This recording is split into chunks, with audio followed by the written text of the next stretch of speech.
Hi guys! Welcome to my YouTube channel po. Pag-uusapan po natin ngayon ay tungkol po sa komento ng isa sa mga subscribers po natin regarding po sa Universal Social Pension. Ang tanong po niya, kumusta na po ang Universal Social Pension?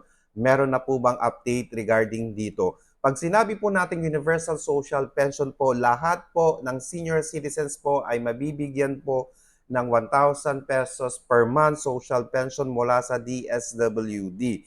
Ngayon, wala pa pong update with regards po dito dahil hanggang ngayon wala pa pong komento ang Senado kung ito po ay naaprubahan na po or kung kailan po aaprubahan po. Sana po maaprubahan na po ito para lahat po ng ating mga senior citizens po, regardless of their status po, their financial status po, ay mabibigyan po ng social pension or 1,000 pesos per month na tulong mula sa DSWD po. Okay?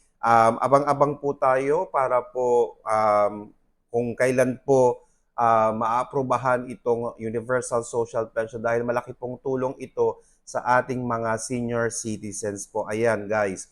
So kung may mga tanong po kayo, please pwede po kayong mag-comment below para po mapag-usapan po natin at masaliksik din po natin kung ano po yung mga